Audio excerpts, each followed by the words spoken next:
Hello दोस्तों, स्वागत है आपका teach with Himanshu Tailor channel पर। कैसे हो आप? चलो आज हम आपको बताएंगे कि सारणिकों का मान आप बहुत ही कम समय में कैसे निकालोगे। इसके लिए हमें पढ़ना पड़ेगा सारणिकों के कुछ महत्वपूर्ण गुणधर्म। चलिए देखते हैं ये सारणिकों के महत्वपूर्ण गुणधर्म क्या है। सबसे पहले तो ये है कि किसी भी सारणिक का प्रसार हम किसी भी पंक्ति या किसी भी स्तंभ के सापेक्ष कर दें, उसका मान वो ही प्राप्त होगा, चाहे आप करके देख लेना। चलिए, पहला गुणधर्म ये था। दूसरा गुणधर्म ये है कि हम किसी भी सारणिक में यदि उसके समस्त पंक्तियों को समस्त स्तंभों में बदल दें तो उसके मान पर कोई फर्क नहीं पड़ेगा।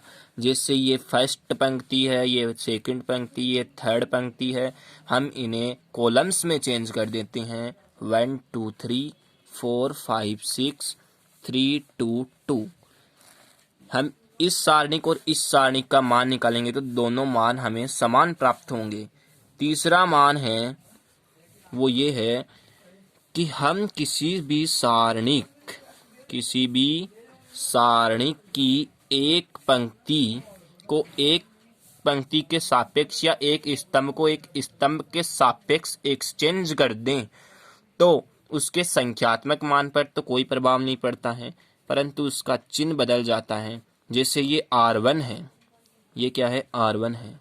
यदि हम इसे R2 से एक्सचेंज करते हैं, देखिए करते हैं हम इसे R2 से एक्सचेंज, तो हम इस डिटर्मिनेंट्स और इस डिटर्मिनेंट्स का मान निकालेंगे तो दोनों का मान सेम प्राप्त होगा, बस केवल एक चिन्ह। यदि ये प्लस का हुआ तो ये माइनस की आएगा वो मान, और इसका माइनस का है तो इसका प्लस का आएगा। चौथा गुणधर्म है वो कुछ इस प्रकार से है। चौथा गुणधर्म है, चलो देखते हैं इसे। यदि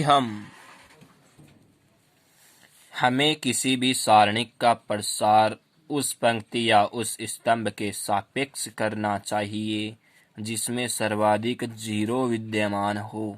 जैसे ये सारणिक है, यदि मैं पूछूं कि इसमें सर्वाधिक जीरो किसमें विद्यमान है तो इसमें R1 में सर्वाधिक जीरो विद्यमान है। यदि हम इस सारणिक का प्रसार R1 के सापेक्ष करते हैं तो इसका प्रसार आसानी से हो जाएगा और बहुत कम समय में हो जाएगा।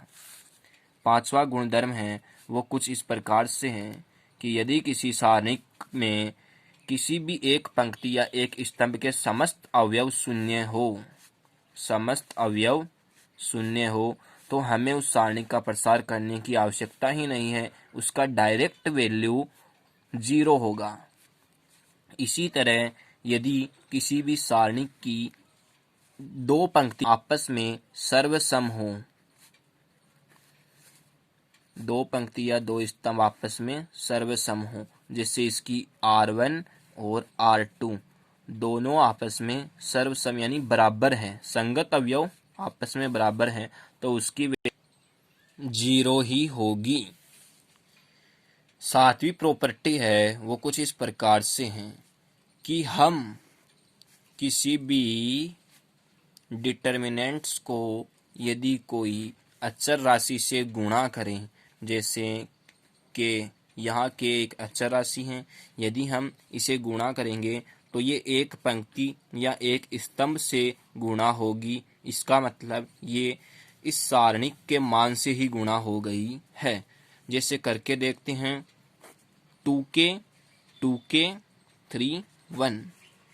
अब हम इसका मान निकालेंगे तो 2k minus 6k equal to minus 4k। इस सारणिक का मान -4 है और ये k इस सारणिक के मान से गुणा हो गया। ये तो सारणिक का मान था और ये k अचर राशि से गुणा हो गई। जबकि मैट्रिक्स में क्या होता है, वो अवयव प्रत्येक अवयव से गुणा होता है। वो अचर राशि मैट्रिक्स के प्रत्येक अवयव से गुणा होती है, जबकि सारणिक में किसी एक पंक्ति या किसी एक स्तंभ के अवयव से ही गुणा होती है। आठवीं जो प्रॉपर्टी है वो इस प्रकार से है कि यदि किसी सारणी की एक पंक्ति या एक स्तंभ दो या दो से अधिक योगफल के रूप में है, जैसे a plus B plus C, D plus E plus F, G plus H plus I, और ये मान कुछ ऐसे है alpha beta gamma beta alpha gamma, तो क्या होगी, ये सारणी दो या दो से अधिक योगफल के रूप में टूट जाएगी और उनका मान निकालकर हम आपस में जोड़ देंगे तो वो इस सारणी के मान के बराबर ही प्राप्त होगा। जैसे A D G alpha beta gamma beta alpha gamma.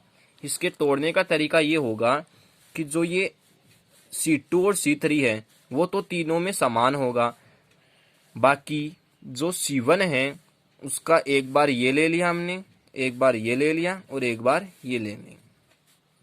अब देखो BEH alpha beta gamma beta alpha gamma plus जो तीसरी मैट्रिक्स होगी वो ऐसे हो जाएगी CFI alpha beta gamma beta alpha gamma. यदि हम इन तीनों सारणिकों का मान निकालकर आपस में जोड़ दें तो वो इस सारणी के मान के बराबर प्राप्त होता है।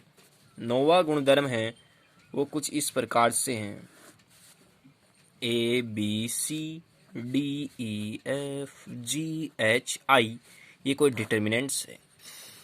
यदि हम इस डिटर्मिनेंट्स के किसी भी पंक्ति या स्तंभ को उसके संगत सहखंडों से गुणा करके जोड़ दें तो हमें इस सारणी का मान प्राप्त होता है। और यदि हम किसी भी पंक्ति या स्तंभ के संगत अवयवों को किसी दूसरी पंक्ति या दूसरे स्तंभ के सहखंडों से गुणा करके जोड़ दें तो हमें डिटरमिनेंट्स का मान 0 प्राप्त होता है। जैसे मान लीजिए कि डेल्टा है, उसमें जो ये R1 है उसके सहखंड है आपके F11, F12 और F13। तो यदि हम इस A11, A12 और A13 जो कि ये अवयव हैं इनसे गुणा करके जोड़ दे तो हमें इस सारणी का मान प्राप्त होगा A11, A12 और A13।